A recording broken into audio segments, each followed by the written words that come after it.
दोस्तों, diabetes patient के मन में ये सवाल चलता रहता है कि वो अपनी बॉडी को कैसे बनाए, अपने शरीर को ताकतवर कैसे बनाए। क्या वो जिम जा सकता है या नहीं जा सकता, एक्सरसाइज कर सकता है या नहीं कर सकता। इसके अंदर भी दो चीजें पैदा हो जाती हैं। डायबिटीज के कुछ पेशेंट्स तो ओबीज होते हैं, मोटे होते हैं। वो किस तरह की एक्सरसाइज करें और अपने मसल मास को कैसे रिटेन करें, मेंटेन करें। और दूसरी तरफ पतले लोग जो डायबिटीज से सफर कर रहे हैं, वो कैसे अपने मसल मास को गेन करें, अपनी सेहत बनाएं, क्योंकि वो अपने दुबलेपन से, अपने शरीर के पतले होने से परेशान हो चुके होते हैं। तो ऐसे में दोनों ही कंडीशन के अंदर क्या एक्सरसाइज कर लेनी चाहिए या नहीं करनी चाहिए, ये बात बहुत कॉमनली सभी डायबिटीज पेशेंट के मन में चलती रहती है। दोस्तों, मैं आप सभी को एक बात समझाना चाहता हूं कि एक्सरसाइज दोनों ही तरह के लोगों के लिए ठीक है। मोटे लोग हैं वो भी एक्सरसाइज कर सकते हैं, पतले लोग भी वही एक्सरसाइज कर सकते हैं, बशर्ते कि कुछ बातों का ध्यान रखा जाए। अगर एक मोटा आदमी जो डायबिटीज से सफर कर रहा है वो एक्सरसाइज करने जा रहा है, तो उसका पहला टारगेट अपने शरीर में जमा हुई चर्बी को घटाना होगा। वहीं दूसरा व्यक्ति जो पतला है, उसका पहला टारगेट अपने शरीर के वजन को बढ़ाना होगा। इन दोनों ही प्रोसेस के अंदर जो सबसे इंपॉर्टेंट बात है, वो ये है अपने ब्लड के शुगर के लेवल को खराब ना किया जाए। कोई भी ऐसा खाने पीने की चीजें इस्तेमाल ना कर ली जाए, या कोई भी ऐसे प्रोसेस को अडॉप्ट ना कर लिया जाए जिससे आपके शुगर का लेवल बढ़ जाए। और अगर शुगर का लेवल बढ़ जाता है, तो आपके एक्सरसाइज करने का, अपने आप को फिट रखने का, बॉडी के ऊपर मसल मास गेन करने का पर्पस डिफीट हो जाएगा, खराब हो जाएगा। तो दोस्तों, इन्हीं बातों को ध्यान में रखकर मैंने आज ये वीडियो बनाने की कोशिश की है, जिसमें मैं आपको बताने की कोशिश करूंगा कि जो मोटे लोग हैं वो किस तरह से आगे बढ़ सकते हैं एक्सरसाइज में, पतले पेशेंट्स को क्या ध्यान रखना चाहिए। दोस्तों, अगर आप अपने मसल मास को गेन करने के लिए जा रहे हैं, अपने आप को मस्कुलर बनाने जा रहे हैं, तो सबसे पहली चीज जो उसमें आती है वो होती है रेजिस्टेंस ट्रेनिंग, जो कि जिम के अंदर बहुत ही कॉमनली कराई जाती है। चाहे वो बेंच प्रेस हो, चाहे डंबल्स हो, चाहे ओवरहेड प्रेस हो, चाहे स्क्वाट्स हो, चाहे जिम के अंदर और दूसरी तरह की वेट लिफ्टिंग एक्सरसाइजेस हो, इन सभी को आप कर सकते हैं थोड़ी सतर्कता के साथ। एकदम से बहुत हैवी एक्सरसाइज ना शुरू कर दें। अगर आपको लगता है कि आप फर्स्ट टाइमर हैं, आपने अभी शुरू किया है, आपका टारगेट अपनी मसल्स को गेन करना है, तो इस प्रोसेस को थोड़ा धीरे धीरे शुरू करें। माना जाता है कि एक डायबिटीज पेशेंट के लिए हफ्ते में 2 या 3 बार भी जिम चले जाना काफी है। और साथ ही कार्डियो एक्सरसाइजेस को वो पूरे हफ्ते कर सकते हैं। माना जाता है कि एक हफ्ते के अंदर 150 मिनट की अगर वो वॉकिंग कर ले रहा है, यानी कि हफ्ते में 5 दिन अगर 30 मिनट रोज की एक्सरसाइज कर रहा है, तो वो उसके लिए काफी होने वाला है। कार्डियोवैस्कुलर एक्सरसाइज करने से आपकी इंसुलिन की सेंसिटिविटी अच्छी हो जाती है, जो कि सबसे बड़ा छुपा हुआ कारण है किसी भी व्यक्ति की डायबिटीज होने का, शुगर के बढ़े रहने का और डायबिटीज ठीक ना होने का। तो अगर आप कार्डियो कर रहे हैं, चाहे उसके अंदर आप जॉगिंग करें, आप उसके अंदर ब्रिक्स वॉक करें, आप रनिंग करें, आप साइक्लिंग करें या आप स्विमिंग करें, ये सभी एक्सरसाइजेस आपकी मसल्स के अंदर इंसुलिन की सेंसिटिविटी को बढ़ा देता है, ग्लूकोज के यूटिलाइजेशन को बढ़ा देता है। वहीं दूसरी तरफ जो आप रेजिस्टेंट एक्सरसाइजेस कर रहे हैं, वो आपके मसल्स को बनाने में मदद करता है। तो दोनों ही एक्सरसाइज, चाहे वो रेजिस्टेंट ट्रेनिंग्स हो जो आपकी मसल्स को बिल्ड करने में मदद कर रहा है, वो भी करिए, और साथ में कार्डियो भी करिए जो आपकी इंसुलिन की सेंसिटिविटी को बेहतर करने में मदद कर रहा है। अब कुछ बातें जो आपको ध्यान रखनी है एक्सरसाइज करने के वक्त, उसके अंदर सबसे पहले आता है कि अगर आप एक ओबीज पेशेंट हैं, एक्सरसाइज तो वही सिमिलर एक्सरसाइजेस आप कर सकते हैं। बस ध्यान क्या रखना है अपनी डाइट का। अपनी डाइट के अंदर से फैट का प्रोपोर्शन कम कर दें। अपनी डाइट के अंदर से आप नॉन वेज का प्रोपोर्शन भी कम कर दें।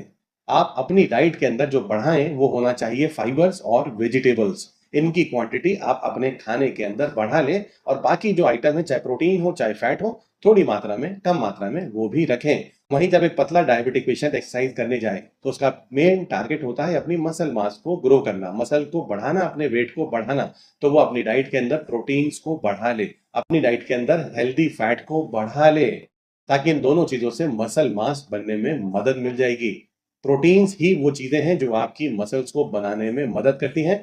माना जाता है कि एक पतले व्यक्ति को, डायबिटीज के व्यक्ति को, लगभग 1.5 ग्राम पर केजी पर डे प्रोटीन से लेनी चाहिए, जिसे आप बेहद आसानी से बीन्स से ले सकते हो, चाहे चना हो चाहे सोयाबीन हो, बादाम हो, अखरोट हो यानी कि नट्स से भी ले सकते हैं, और सीड्स से भी ले सकते हैं। चाहे तरबूजे का बीज हो, खरबूजे का बीज हो, वाटरमेलन सीड्स हो या फ्लैक्स सीड्स हो, इन सभी का इस्तेमाल आप कर सकते हैं। और अगर आप एक नॉन वेजिटेरियन हैं तो आप एग्स, फिश और चिकन भी अपनी डाइट में ऐड कर लें, ये भी प्रोटीन के बहुत अच्छे सोर्स हैं। अब बात आती है कि हेल्दी फैट भी आपको चूंकि वेट गेन करने में मदद करेगा, तो उसे भी आप ऐड कर लें। चाहे वो ऑलिव ऑयल हो सकता है, चाहे वो प्योर काउ मिल्क से बना व्हाइट बटर भी हो सकता है। सीड्स और नट्स भी हेल्दी फैट का रिच सोर्स है, उन्हें भी जरूर अपनी डाइट में शामिल कर लें। पनीर और दूध भी इसमें आपकी मदद करने वाला है, उसे भी अपनी डाइट में थोड़ी मात्रा में जरूर जोड़ लें। अब कुछ ऐसी बातें जो दोनों ही तरह के पेशेंट्स को ध्यान रखनी है, वो है हाइड्रेशन का ध्यान रखें, पानी खूब पिएं। अगर आप एक्सरसाइज कर रहे हैं तो स्वेटिंग होने की संभावना भी बहुत ज्यादा होगी, डिहाइड्रेशन भी हो सकता है, आपको परेशान कर सकता है। पानी का इस्तेमाल एक्सरसाइज के दौरान भी और पूरे दिन भी खूब अच्छे से करें। दोस्तों, बहुत सारे लोगों के मन में ये सवाल भी आ रहा होता है कि जब वो एक्सरसाइज करने जाएं, कुछ खाकर जाएं या खाली पेट जाएं।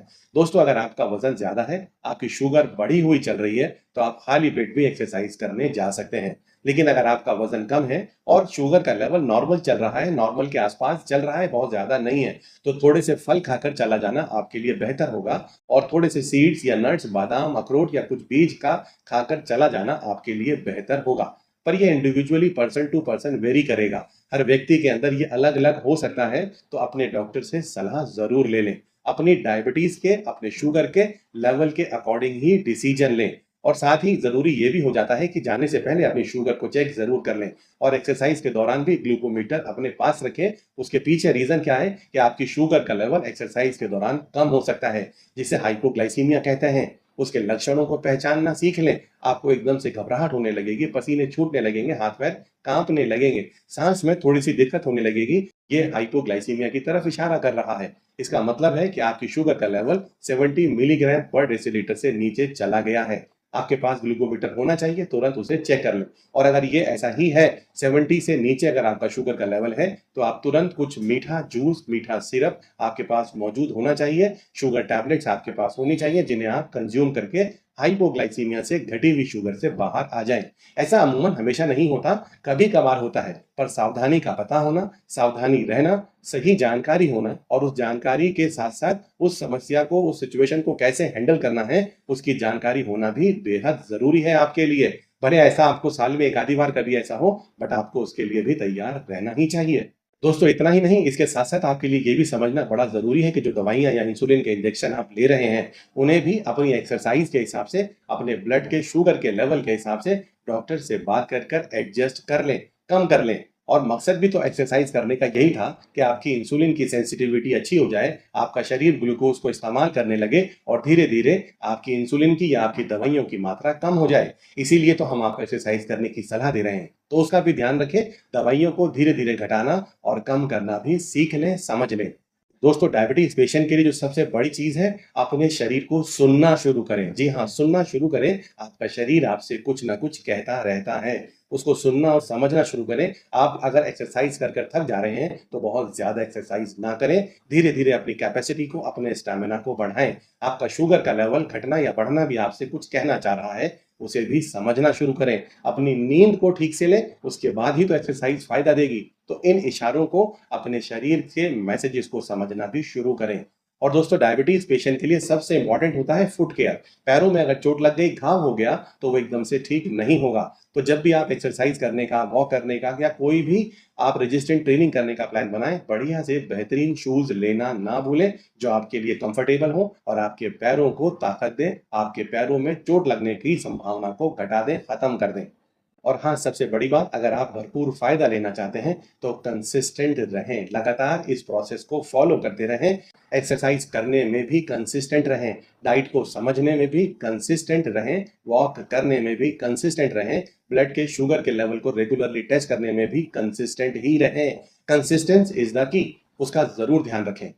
और जाते जाते लास्ट मन में जो सवाल सबके आता है कि हम खाली पेट एक्सरसाइज करने जाएं या कुछ खाना खाकर एक्सरसाइज करने जाएं, ये आपकी अपनी एनर्जी के लेवल पर, आपके अपने ब्लड के शुगर के लेवल पर, आपके अपने वजन पर ज्यादा टिका हुआ है। ये हर व्यक्ति के लिए अलग अलग हो सकता है, पर अगर आप कुछ खाकर जाना चाहते हैं, तो वो फल होने चाहिए, वो बादाम या अखरोट या चना भी होना चाहिए। ऐसी चीजें जो आपको एनर्जी भी दे दें और आप आराम से एक्सरसाइज भी कर पाएं। एक बड़ा अच्छा कॉम्बिनेशन भी मैं आपको बता देता हूं। आप चाहें तो सुबह में सेब खा लें और साथ में थोड़ा सा शुगर फ्री वाला पीनट बटर ले लें। आपको इंस्टेंट एनर्जी भी मिल जाएगी और सस्टेन्ड रिलीज के लिए आपको प्रोटीन और फैट भी मिल जाएगा। और अगर आपका वजन शुगर बढ़ी हुई चल रही है तो आप खाली पेट भी जाकर एक्सरसाइज कर सकते हैं। थोड़ा अलर्ट रहें, थोड़ा ध्यान रखें, शुगर को मॉनिटर करते रहें और एक्सरसाइज करके जब आप वापस आएँ तो आधे घंटे 1 घंटे के बाद में आप खाना खा सकते हैं। पर फिर वही बात ध्यान रखनी है कि जो आप खाना खाएँ वो carbohydrate rich, refined carbohydrate rich, sugar rich बिल्कुल भी नहीं होना चाहिए। उसके अंदर प्राइमरीली आपकी फाइबर्स होनी चाहिए, प्रोटीन्स होनी चाहिए, हेल्दी फैट मौजूद होना चाहिए। और ऐसा कॉम्बिनेशन अगर आप बना लें अपनी एक्सरसाइज का, अपने खाने का, अपनी नींद का, अपने शुगर के लेवल को नॉर्मल रखने का, तो आप सेहतमंद भी हो जाएँगे, मसल्स भी बिल्ड कर लेंगे। अगर आप एक पतले डायबिटिक पेशेंट हैं तो। और अगर आप एक मोटे डायबिटिक पेशेंट हैं, तो इस छोटी-सी फिलॉसफी को समझकर आप अपने वज़न को भी घटा सकते हैं। बस ध्यान इतना रखना है कि किसी भी मोटे डायबिटिक पेशेंट को एक्सरसाइज तो वही करनी है, लेकिन अपनी डाइट के अंदर से जो एक्सेसिव फैट है, उसे हटा दें। सैचुरेटेड फैट या ट्रांस फैट या जो भी चीज़ें आपके वज़न को बढ़ा सकती हैं या कई बार नॉन-वेज फूड आइटम्स, उन्हें थोड़ा-सा कम कर दें। तो दोस्तों, मैं उम्मीद करता हूँ कि मेरी आज की इस वीडियो से आपको काफ़ी सारी जानकारी मिल गई होगी। अगर आपको मेरा वीडियो आज का अच्छा लगे, तो इसको लाइक करना, अपने दोस्तों के साथ शेयर करना, मेरे चैनल को सब्सक्राइब करना बिल्कुल भी ना भूलें।